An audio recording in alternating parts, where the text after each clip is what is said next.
increasingly concerned that we wouldn't have a general level of tax revenue to be able to help support capital projects. This budget does set aside $117 million worth of one-time funding. A portion of that will come from our general tax revenues, and a portion of it will come from other sources of funding to be able to help have a capital budget program that not just fully funds all of our referendums for our schools, but also makes critical investments across our environment, across economic development, and inclusive of a variety of investments in our state assets, including our higher education institutions. And then lastly, and I think one of the most important factors in this budget is being able to maintain at least half of what is called the Budget Stabilization Fund. Both Representative Johnson and Senator McDowell, as well as the governor, had touched on this a little bit earlier. We were able to close our current fiscal year and maintain our budget savings account to be able to apply it towards solutions for next year, and we're heading into the fiscal year with at least half of that account remaining in balance to be able to address any revenue shortfalls that may occur during fiscal year 2021 once this budget is signed by the governor. Just a very few highlights on the overall financial plan. You do have an operating budget that is at $4,547 million, which is slightly more than a 2% budget growth. Much of that budget growth is attributable to costs that are required in our budget, such as our school enrollment and changes in our school enrollment, plus a few other areas around debt service and pension costs. Our Grants and Aid Act, which is an appropriation bill that supports fire companies, Veterans Home, a variety of community service providers, is at a funding level that is very similar to fiscal year 2020, but it also provides a slight increase in being able to support our paramedic programs throughout each of our counties. The Bond and Capital Improvements Act, which is our act that supports capital infrastructure investments, not just for roads, but also for school construction, investments in the economy, investments in our natural resources. The governor had proposed a bill that was a record level of investments at almost $900 million back in January. What you have today is a infrastructure bill that will still fund over $700 million of investments. About half of that will be for our roads, and about half of that will be for state agency infrastructure projects. And then lastly, there was a one-time supplemental appropriation that was largely reduced to zero. There are some one-time costs that are included in the overall operating budget that are primarily related to our election costs. A few of the highlights, just on the operating side, I won't go through all of these in a specific detail, but the Opportunity Fund, which is came as a recommendation from the governor several years ago with the Joint Finance Committee, with the leadership of both of our co-chairs, of agreeing to set aside $75 million over 3 years to be able to make investments towards English language learners as well as children living in poverty. The second year of funding remains intact. The third year of funding also at this point remains intact, of being able to continue to make progress in a critical need within our school system. Investments within the city of Wilmington continue to be maintained on the operating budget side, particularly with the Christina School District. And then lastly, under schools, we do have almost $30 million worth of additional costs in our school system that is entirely attributable to what we would say are enrollment growth forecasts, as well as changes within our student population, where we may have more students in the upcoming year that require additional resources than what we have had in the past. We do continue to make investments towards vulnerable populations, as well as supporting healthy children, and then a few door openers just with respect to school transportation and election year costs. On the capital side, without reading each of these, I think you have a capital budget where schools are going to account for more than 50% of the overall infrastructure bill for non-transportation projects. The capital budget does fully fund all school referendums that have passed over the last year, plus prior year referendums. It also allows progress to continue to be made on the City of Wilmington Education Initiative, allowing for the planned renovations to Bayard Middle School, is also with plan design for a new school within the city of Wilmington. There continues to be investments in clean water, farmland and open space, strengthening our economy, particularly investments in our strategic fund, and as I had mentioned earlier about maintaining our assets, which includes a $30 million funding to the 3 institutions of public education of maintaining buildings within their own particular campuses. I think one of the takeaways is that in working with the bond bill chairs as well as with the entire members of the bond bill committee, you have a capital budget that not only makes significant investments in our schools, you have a capital budget that's going to leverage at least $150 million worth of other resources, whether that comes through local property taxes supporting capital infrastructure within our schools, but also federal grants that will fund beach preservation, help supplement clean water funding, and a variety of research grants. So just to finish up, given that school construction is such a significant part of the capital budget, you will see on this chart that there is construction occurring in every county. I wouldn't say every district, but the majority of school districts and every district who had passed a referendum is receiving funding based upon the construction schedule that they have. So it is a capital budget that maybe does not have the same level of funding in the past, but will also allow for some much needed progress. So, Governor? Thank you, Director Jackson. So in a year that could have been disastrous from a budget point of view, we were able to meet our commitments and fund the priorities in education, in the health of Delawareans, in capital construction, which is critically important as we try to get Delaware's economy moving again. These public construction projects are going to be incredibly important to construction companies in our state and to putting people back to work. And we've been able to do this because we were responsible in years where we had a lot more revenue. So in a year when we thought it could have been, as I said, disastrous, we were able to get through it without position cuts, without tax increases, and while maintaining our commitments to the priorities of the people of our state. And so much of that is due to the leadership of the 2 committee chairs, Senator McDowell, who's retiring after an illustrious career in service to the people of our state, and to Representative Quinn Johnson, who's had not quite as long a career, but just as responsible and meaningful to the people of his district and the people of Delaware.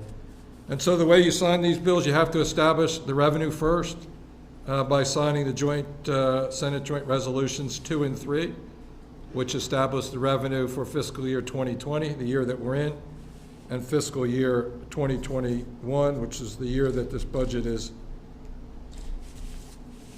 passed for.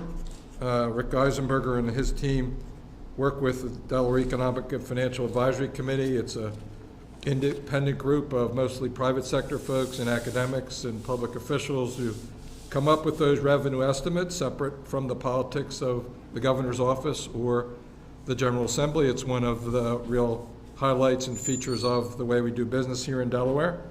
And then next is Senate Bill number 240, which is the state operating budget. Again, maintains the commitment to our priorities in education and the health and welfare of all Delawareans.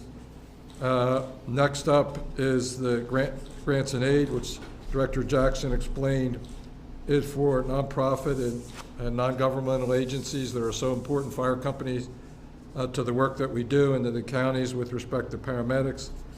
And finally, to the capital budget, Senate Bill number 242, which will be really critical as we move our state back into full gear with construction happening across our state. Again, thank you to Senator McDowell and Representative Quinn Johnson, Director Jackson, Mike Morton and his team at the Comptroller General's office, all the other members of the General Assembly and the Joint Finance Committee for the work that they did in putting this budget together and getting it here before the wee hours of July 1st, which is normally when we're signing these pieces of legislation.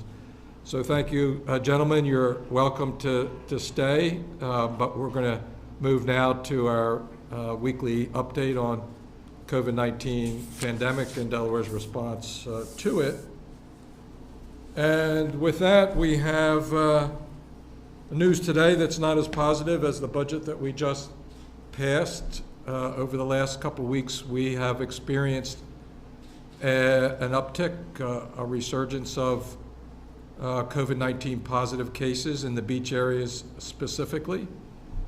We have seen that in significant testing that has taken place outside of Rehoboth among some of the employers in the beach areas.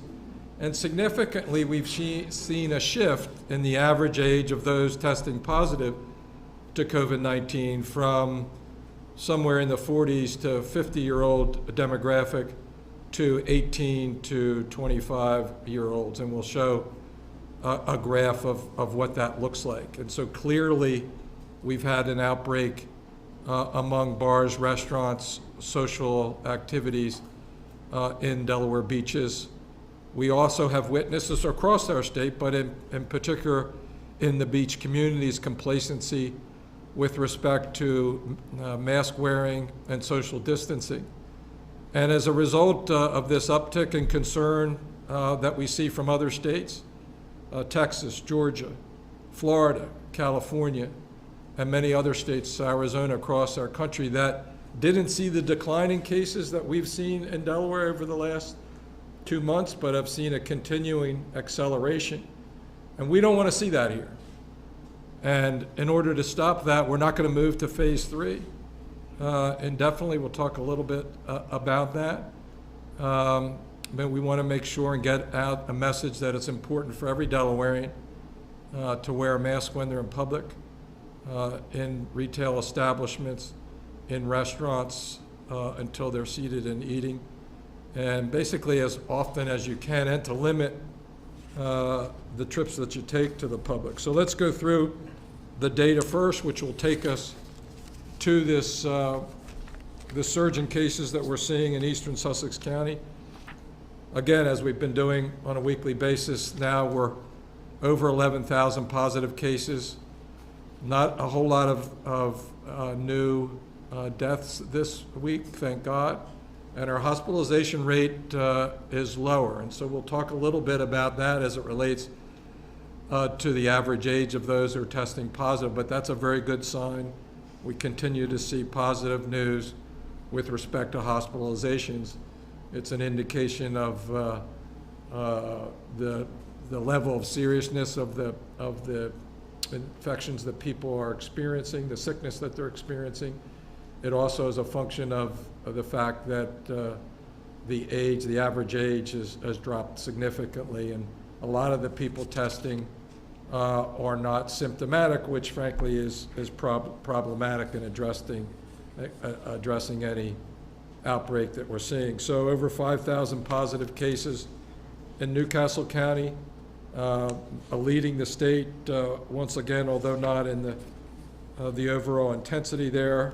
16, almost 1,700 cases in Kent County, and 46, almost 4,700 cases, positive cases in Sussex County. Now the next two slides, you kind of have to look at them together, and you see this shift in the average age. These are the number of total cases, and you see that age demographic 18 to 34 is now the largest subsegment of those who've tested positive. If we go to the next slide, you can see where it was prior to more recently, and the average age was 35 to 49. So if you could flip back and forth from those two, you can see the shift and the increase in cases by age in that larger subgroup. So moving on to our data dashboard, all the personal protective equipment, glasses are completely full. We're not experiencing challenges to date. Let's move on to our data dashboard.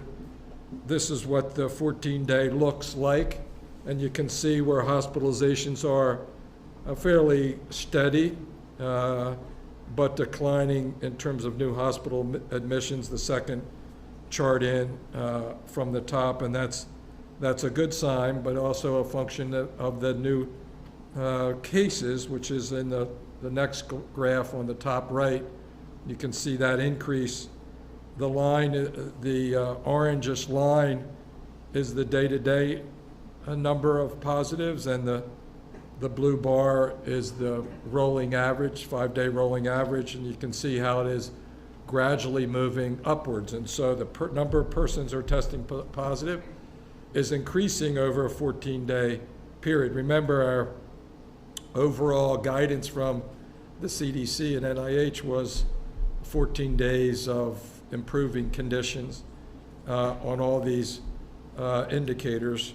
We have good 14 days in terms of hospitalizations, and then new positives and the percent positives, which is the chart we were just looking at, I got that backwards, are both moving in the wrong direction. So the top right is percent positives. You can see it moving above, just above 5%. We were doing really well there about 10 days ago when we were around 2.5%, which is kind of where we want to be, to 3 to 4%. And then the new positive cases, the bottom left, you can see gradually moving upward on a 14-day period. If you move over to the 90-day view, you can see, particularly in the very top right, where we've been in terms of percent positive tests, and the little uptick at the bottom. This is in the context of the very steep increase in positive cases that we had back in early April,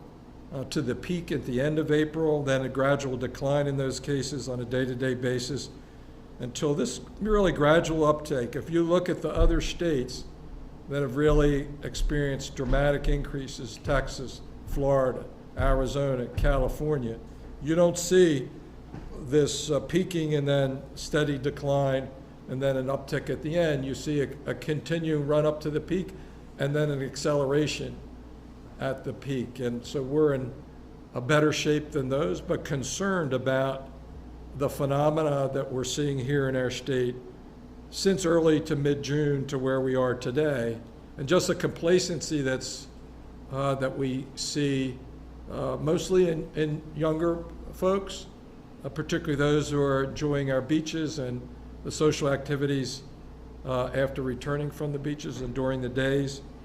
And so that's of concern, and the reason that we're, the main reason that we're going to stay in phase 2, and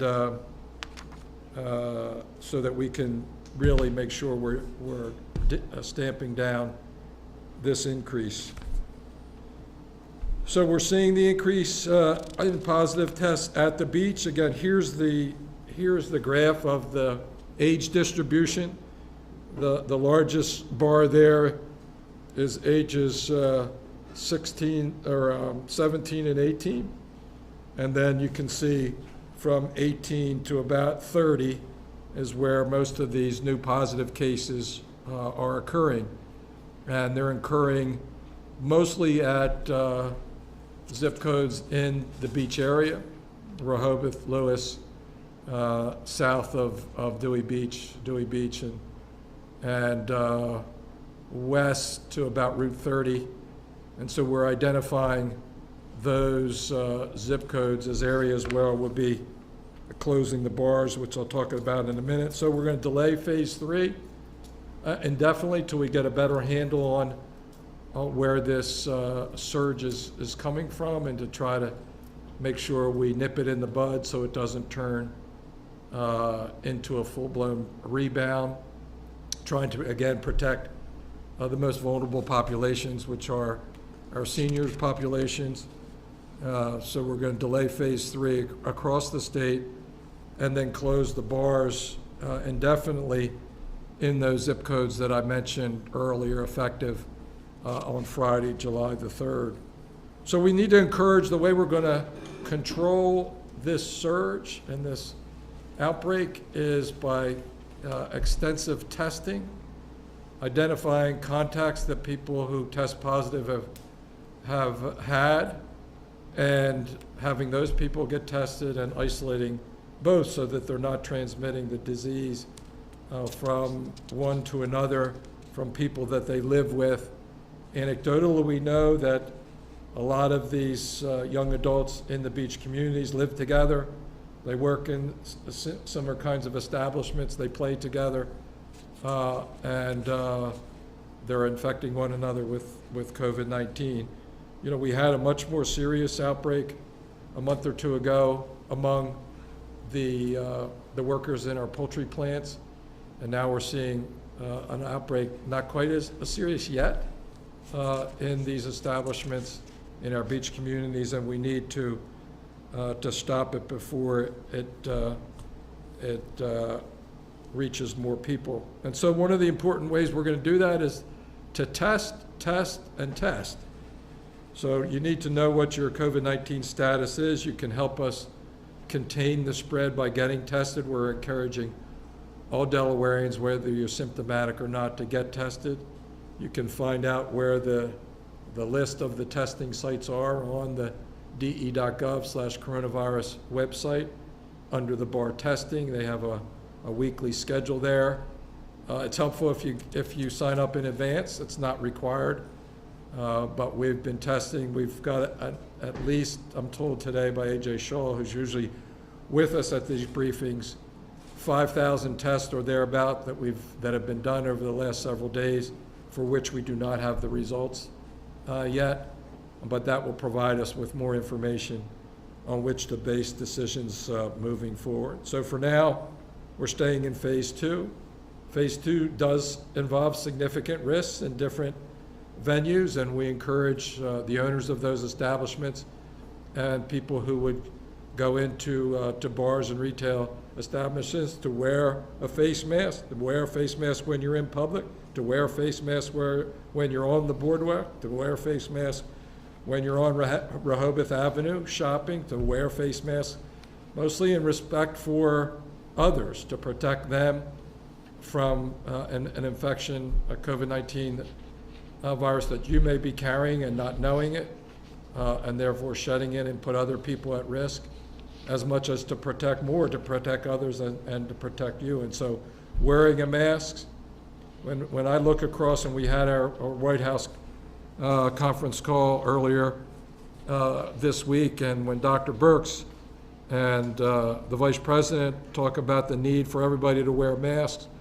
when the Governor of Texas and the Governor of California are closing bars in the southern part of California and the whole state of Texas, when the Governor of Florida is doing similar things and pulling back, we know that there's a serious situation out there. It's been brought to all of our attention. We can see it here in small scale in our state of Delaware, and we don't want it to get out of control. Too many people have sacrificed too much for us to see another really dramatic uptick. And the only way that we're going to control that is if people follow the guidance, if people follow the requirements by wearing a face mask when you're in public and when you're a retail establishment, when you go into a restaurant, by being conscious about your 6-foot distance among people that you contact when you're out and about, limiting trips to retail establishments and other folks. When you're out getting exercise, get exercise in the fresh air, but stay away from others. Don't go onto the beach and put your towel or your blanket right down next to somebody else. We just don't want this to get out of control, and we can stop it. The virus isn't going to go away. There's no vaccine. There's no way to chase it away. We've got to stamp it down ourselves by our own behavior. And to those who say, well, I don't want to wear a mask anymore, do it for your family members. Do it for your grandparents that you encounter or that you may come in contact with. Do it for your neighbor. That's the way we're going to control the virus. We've got 2 really good examples of how people being in close contact with one another in an employment or a work environment have caused the virus to spread pretty extensively in that community, with our poultry workers and the communities in which they live, and now with our beach establishment workers and the communities in which they live. And so we know what this data We're going to be driven by the data, and we're going to make it work with your cooperation. And so with that, I'm going to turn it over to Dr. Rattay and thank her and her people at the Division of Public Health for their continued vigilance and attention to this very serious problem, and we look forward, obviously, to your solutions in the days and weeks ahead. Thank you so much, Governor. So I'm going to start today with talking a little bit about what we know about the beach situation, digging down a little bit more into some of the details. As you all know, we began to talk about the beach situation a couple of weeks ago when we learned of several clusters of cases related to Senior Week, and since then we've actually seen a spike in cases among 17 and 18-year-olds. We also, since that time, have learned of several lifeguards as well as a number of restaurant and bar employees who have become positive. Additionally, our data are clearly showing an increase in cases among residents of the beach community, which often are not the same as those who have visited or who are working in the beach community, but those older, like homeowners, residents in the beach community, are also seeing increases in COVID-19 cases. So, as we have talked about many times, percent positive is a really important indicator for us to look at. We always look at the dashboard as the governor always shows us, but percent positive is a key indicator, especially when we're doing a lot of testing. If we're doing a lot of testing, which we are, and we see an increase in percent positive, that's concerning. In fact, WHO says, you know, when you're seeing a percent positive above 5, that's a real flag. You need to look very closely at what's going on. So when we look at Newcastle County and we look at Kent County, for the most part, percent positive is flat. It's flat. As the governor shared, for the state of Delaware, percent positive is increasing for the state. And if you look at this chart in the upper right, you see percent positive is increasing in Sussex County. Next slide, please. So some of what we've talked about over and over again is your risk increases the more closely you interact with people. So social distancing, are you less than 6 feet from people? How long are you interacting with people? 10 minutes or more? The number of people you interact with is very important. But then over and over, we continue to say how important it is whether or not you're wearing a face covering is directly related to your risk of spreading. And now we know even more from later science whether it increases your risk of getting COVID-19. And of course, being outdoors is safer than being indoors. So you put all these factors together, you clearly see increases in risk. So in the Dewey Beach, Rehoboth zip code area 19971, the chart on the left clearly shows an increase, a significant increase in percent positive cases in this zip code recently. And if you look at the chart on the right, you see a spike of cases. And again, these are really residents in the community. From testing events, we're seeing even many more positive cases. Again, many of those positive cases are people who are living down there, but don't include the beach area as their permanent residence. Last Thursday, at a testing event where over 1,000 people were tested, 102 of those were positive, which is a 9.5% positivity. That average age was 29, but ranged between 17 and 72. We also did another smaller event on Friday, next slide, please, of restaurant employees, and among those tested, 93 tested, 12 were positive cases, which was a 14.8% positivity. And again, these were younger individuals, and most all of them were either just mildly with symptoms or didn't have symptoms at all, which is common for young adults or kids who are positive for COVID-19. So in sum, from our findings, from our case investigations, as well as the data, and also from the many pictures and observations that we've all been making, social distancing and lack of face coverings on the beach is certainly problematic. And although face coverings are only recommended on the beach, you really need to be wearing a face covering if you're not at least 6 feet away from people who are not in your household. We've seen numerous situations, numerous pictures of restaurant servers without face coverings, as well as numerous pictures of individuals on the boardwalk without face coverings or not social distancing. And from our interviews and discussions with summer staff, they certainly work with one another, live with one another, and socialize in bars and in other areas with large numbers of other young adults. And many of these individuals also, or I should say some of these individuals, also live with older relatives, which is of concern. So testing is key for us getting on top of this and really understanding the incidence of COVID-19 in the beach area right now. We know we have a problem, but the more testing we can do, the better we can understand it.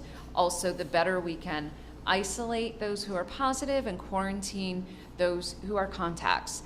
So there was a testing event yesterday. Thank you to the Starboard for hosting this testing event where over 1,300 individuals were tested.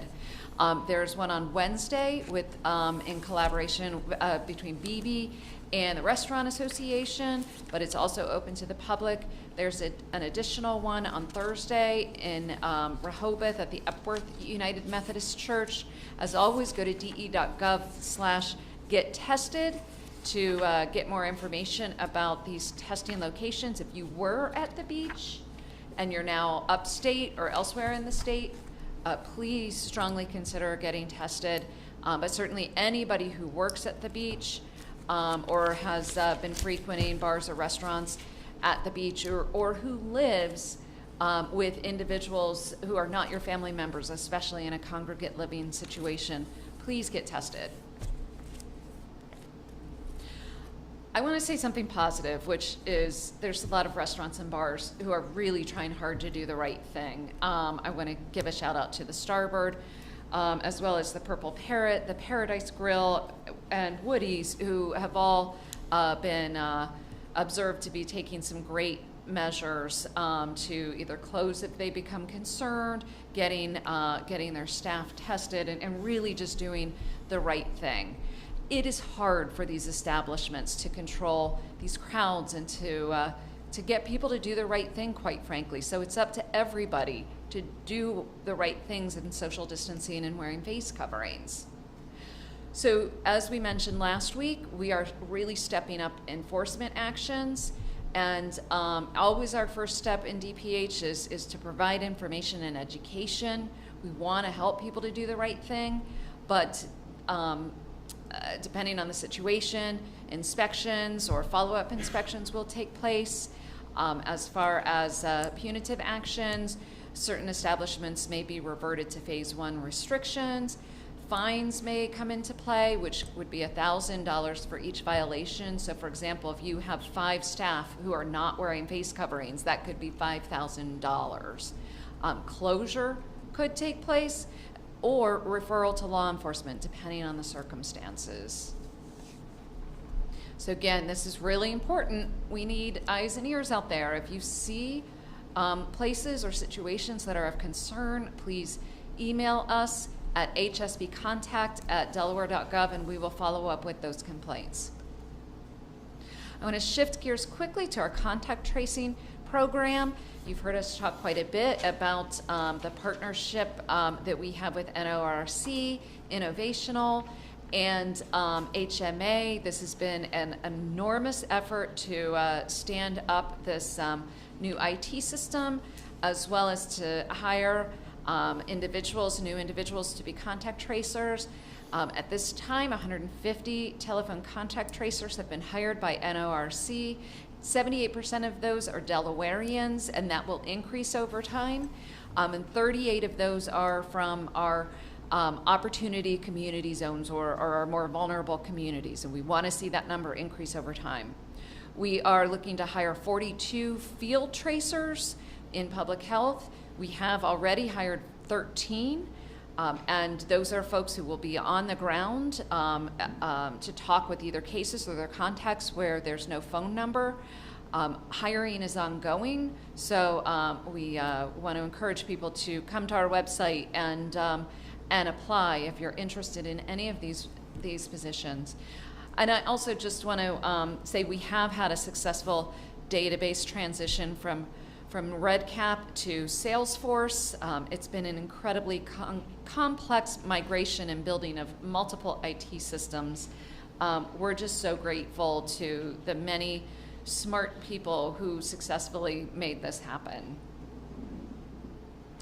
So bottom line is, please help us trace the virus. If you get a call from us, either as a case or a potential contact, please talk to us. Please help us have the information that we need, and if you are asked to isolate or quarantine, please help us by doing the right thing, protecting yourself and others.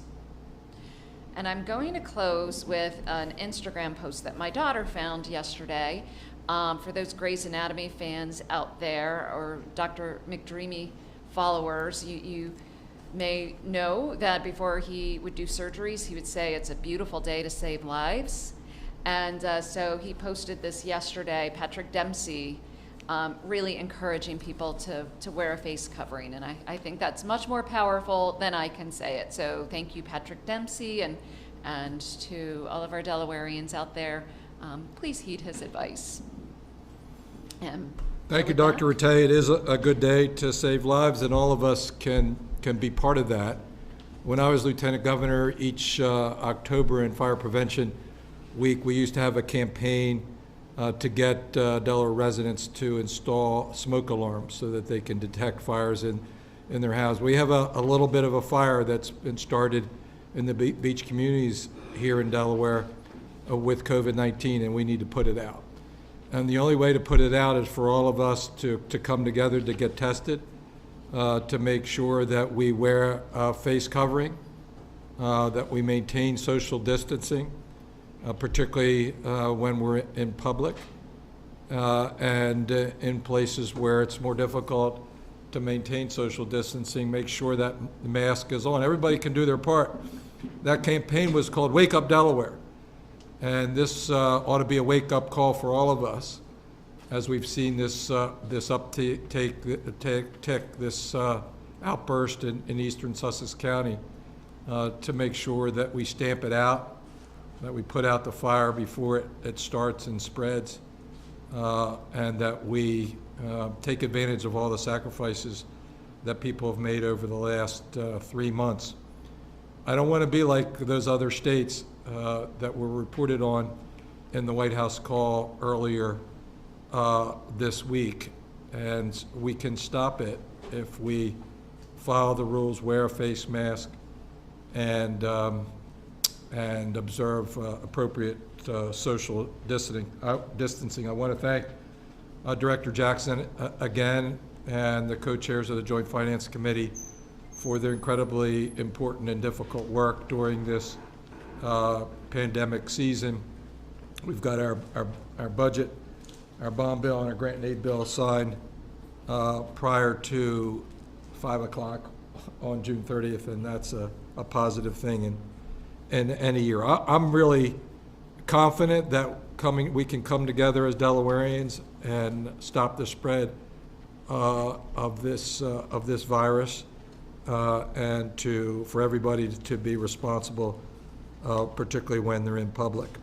And so with that, I want to thank the media for coming again today, and for your questions, some of which have been submitted in advance. Please, Meredith. Hello. Governor, other states have put restrictions on the beaches, either closing them or travel restrictions, as well as indoor dining limitations or pausing it completely. Considering what you're seeing in Sussex County, are you considering doing the same this week before the holiday? Yeah, no, we thought the most effective thing to do would be to hold into phase 2.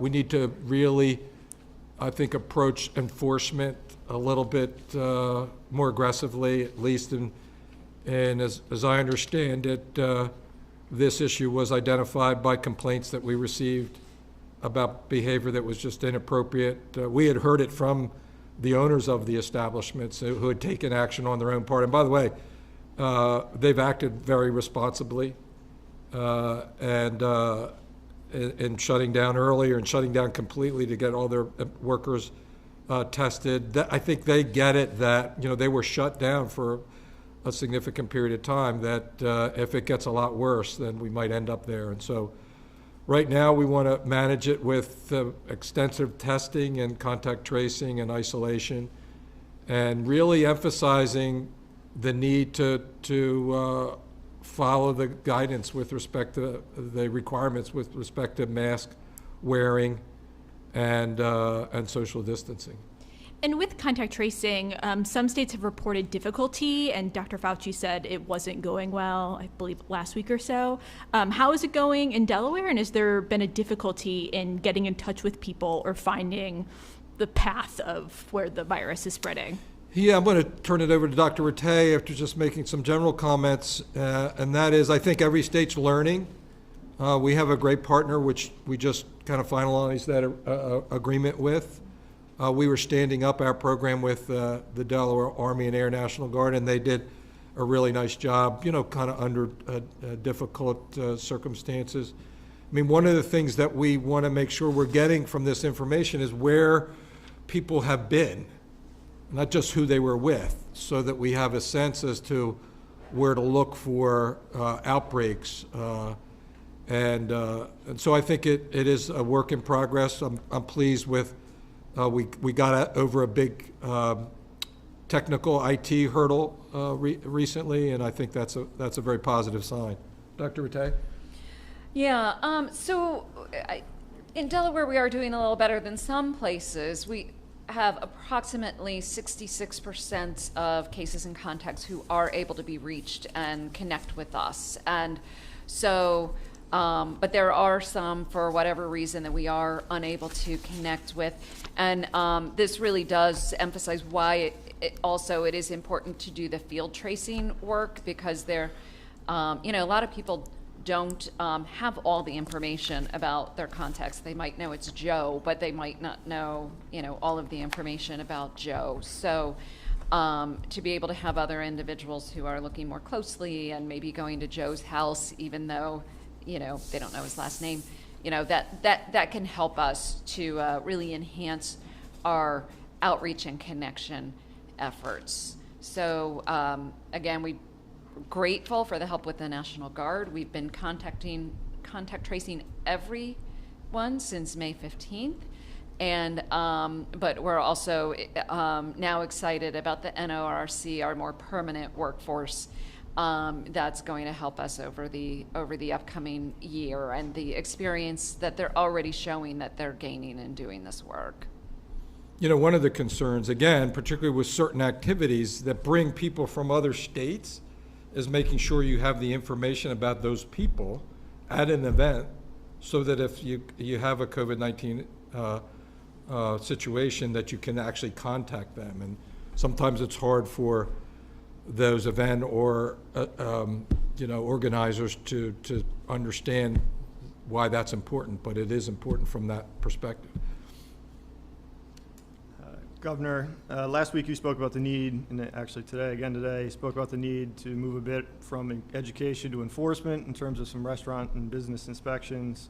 I'm wondering, though, with the cluster of new cases and some of the frustrations I'm hearing from business owners about we're doing everything right, but we can't control the general public, are you considering stepping up enforcement of the general public, whether that's, citing people for not wearing masks in public where they're required to, or anything of that sort?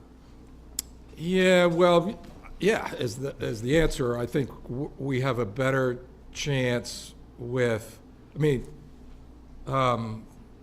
business owners, restaurant owners can't just say, I can't control anybody without doing anything, you know. Right. I know even the establishment that has been named here in the Starboard, and they've been responsible in closing for testing and all of that. Even, you know, prior to that, you know, when you went in, they'd have a squirt of sanitizer. You'd have to have a mask on before you went in. When you sat down, not so much. But I think a lot of this is the interaction among staff kind of at work and off of work. Mm-hmm. And that's really a challenging part, right? That goes to, you know, parties that are in you know, private, you know, homes or whatever, that you really don't have much control over, particularly now since we don't limit, unless it's a really big party, we don't limit an indoor gathering like that in terms of numbers, where we did at one point. So we're going to work on, you know, enforcement with respect to the establishments and signage and communication, you know, trying to figure out, you know, put ourselves in the mind of an 18 to 25-year-old. That might be hard to do. Right. I was one once, but it's a long time ago. And we've thought about that. You know, we don't want to create unintended consequences, right? Because we know there are certain things that they're going to do regardless. And so I think we need to be smart about it.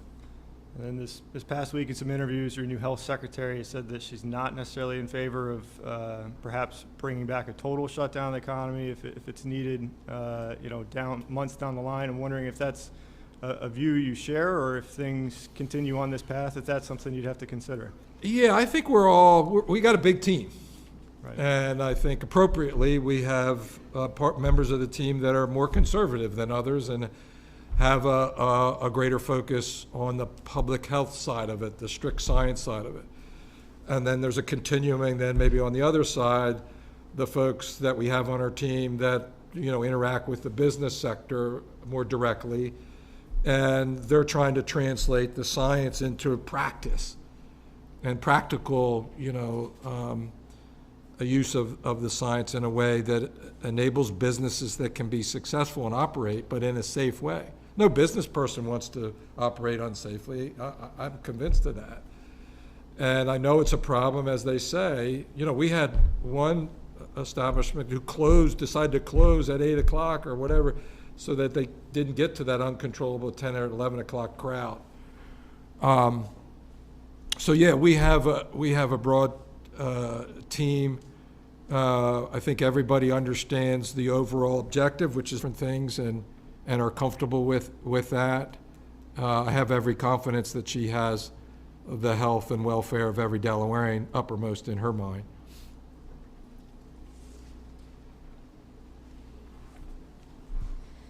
This first question's from Susan Canfora at Coastal Point. Local business owners at the beach in Lower Sussex County are very concerned not only about financial losses due to closings in the wake of coronavirus, but also about J1 students not being permitted to come to work this summer. Will the state be offering any additional financial help that hasn't already been announced for these businesses in the form of grants or loans? Yeah, so we are in the process of putting together another assistance program, as I understand it. I think the details are coming out later today or later this week. I know that the employee issue is a big one. When you have employees who test positive, they have to kind of go on the bench for a number of days, and so they're out of, they can't come to work.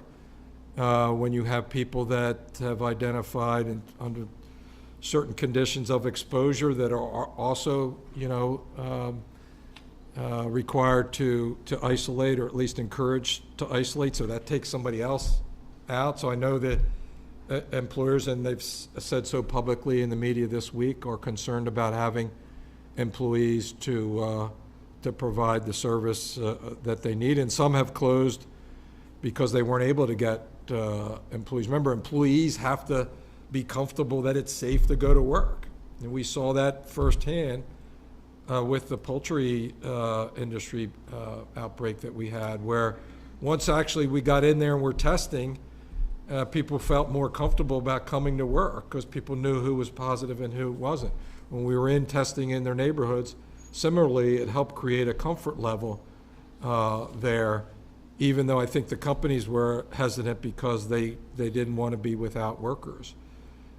People need to be smart about the balance here. You know, you can't sacrifice, a worker who's sick in order because you need somebody to do the job, right?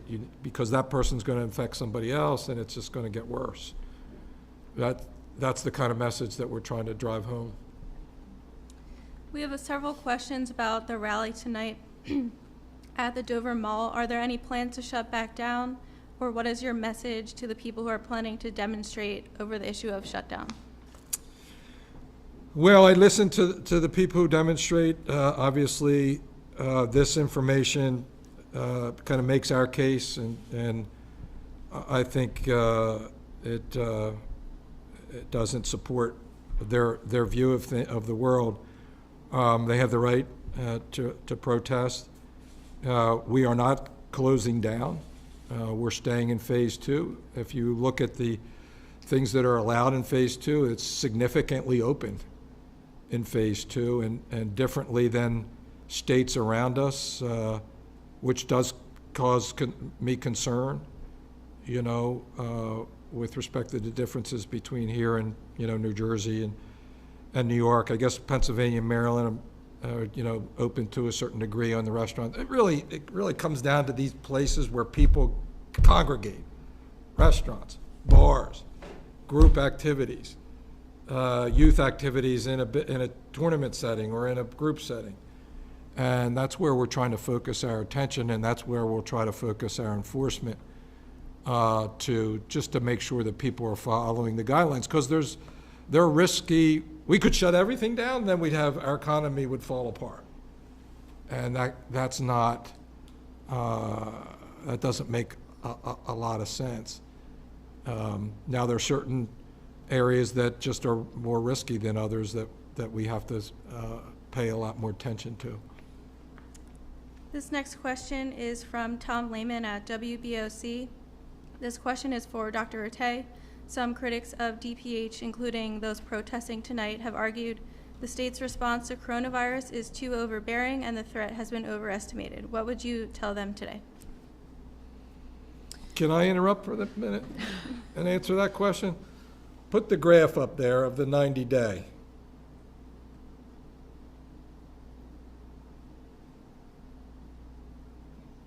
No, the 90-day for overall.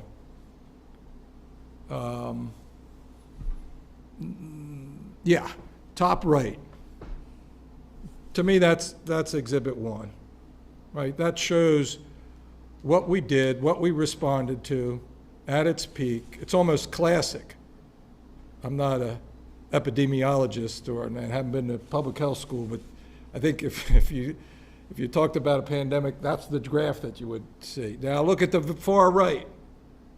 That's not supposed to be there. That's what we're trying to stamp down. Now, if you look at a similar diagram in Arizona, Texas, Florida, and whatever, it won't look like that. You won't see the decline that we've seen. And I think that's kind of the point. The point is we did what we had to do, and we pushed that curve down. Let's not lose all that effort by allowing this blip at the end to continue to rise. Sorry, Dr. Rattay, I wanted to No, it's great. make my case there. I mean, this is a pandemic. This is something that none of us have ever experienced in our lifetimes.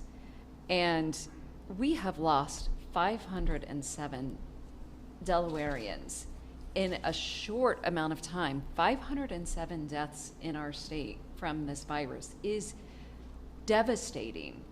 And experts predict that a future wave has the potential to be so much worse, especially in the midst of influenza season. So I would argue that in the midst of this pandemic, we are doing everything allow people freedom, to allow people a sense of normalcy, and trying to do it as safely as possible.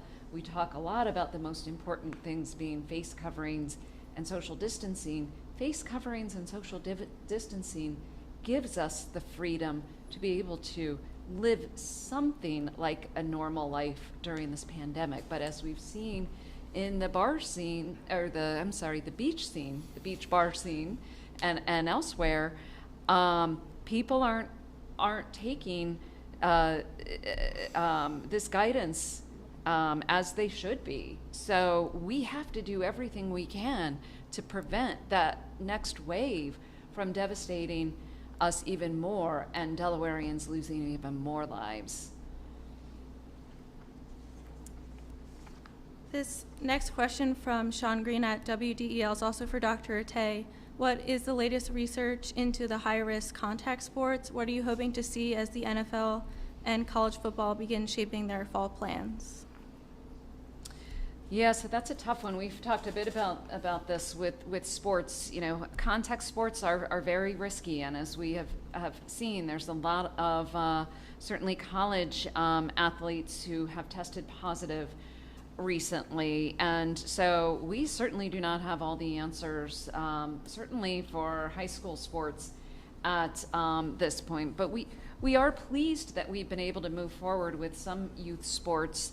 But I will say we also have some concerns about people's behaviors at those kinds of events as well. So, you know, this is learning. We are learning and evolving. But as far as college sports and pro sports, specifically contact sports, we just don't have all the answers right now. Well, I played college football, so I know a little bit about it, and I don't know how you played in the pandemic kind of sense. I mean, think about the huddle itself and practicing and the fans. It's just hard to imagine you can accomplish the objectives of social distancing and appropriate protection. Now you could, you know, they wear the shields now, and you could do that, which would be helpful. Mike coaches, he knows. I mean, it's a hard thing to do, particularly hard for the 7 people down on the line of scrimmage. I just don't. And my nephew is one of those guys for the Minnesota Vikings, and I don't know how that kind of thing can happen. All right, we have time for one more question. This question's from Amy Cherry at WDEL. Governor, what is your reaction to the whipping post being removed in Georgetown tomorrow?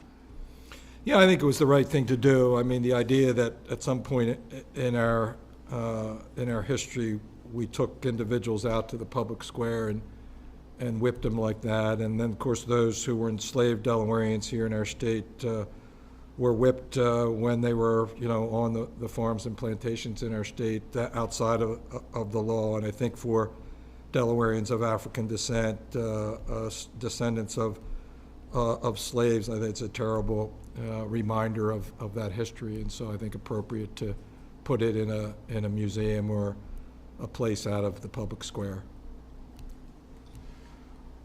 All right, so Director Jackson, thank you again for the work we did. It's June 30th. We have our budget, we have our bond bill, we have our grant and aid bill, we have the revenue resolutions that establish it, and it was a very productive year in that respect. We thought things were going to be a lot worse. They could have been a lot worse. It could have been disastrous. We've been able to pass a budget where nobody lost their jobs, with no tax increases. We maintained our commitments to our schools, both on the operating and capital basis, to investments in communities, and did that, I think, because of the responsible way that you and your team and our friends in the legislature worked over the last 3 years. We've come into a bit of a crossroads here on the pandemic trajectory. If I think about going back to early March when our first case was discovered and where we've been since, there's been a lot of pain and sacrifice, mostly from businesses that were forced to close. And we did great. And I look at the 90-day view in retrospect, and I see the climb and acceleration of those positive cases. And I know that with each of those positive cases, and each of those days went by, that we had a number of Delawareans who lost their lives from the virus. Over 500 now, 507 I think to be exact, everyone a precious life. And we worried as the cases increased whether we would have the hospital capacity to deal with the surge and those who were critically ill. And we, in the end, learned that we had plenty of hospital capacity. Our hospitalization rate at the peak was about 337, I think on April the 27th. And since then, it's been declining. 337 is just a little bit over halfway to what we estimated our capacity to be. And so we met that challenge. Delawareans came together. They stayed at home. They worked from home. They were cautious when they went out into the public. We shut down beaches and bars and restaurants for weeks on end, and you can see what the result was, that the number of cases went down, the percent positive cases, as we ramped up testing significantly. And A.J. Shaw, who's usually with us here, has done a tremendous job as the point person, working with the doctors, Rick, in the Division of Public Health, to stand up testing 2 or 3 times, 4 times what it was in the early weeks there. And so now we've hit a bump in the road, and it's really time for all of us to roll up our sleeves and to do what we have to do, whether it's wearing a mask, limiting our interaction, public interaction, make sure we're maintaining social distancing, taking care of our senior citizens and vulnerable Delawareans, and we're doing a much better job. We're way better prepared today than we were in March the 15th to address whatever comes at us. And I'm confident that Delawareans will seize the day and seize the moment and do what we have to do. Just put out that little fire there at the far right of that 90-day view of the COVID-19 pandemic here in our state, and not be like the other states across the country. If we don't, if we get complacent, if we listen to the naysayers, then we're going to end up like some of those other states. I don't want to be in that place, and I know Delawareans across our state don't want to be in that place. And so we need your help, and I'm confident that we'll get it. And so with that, we'll see you next week.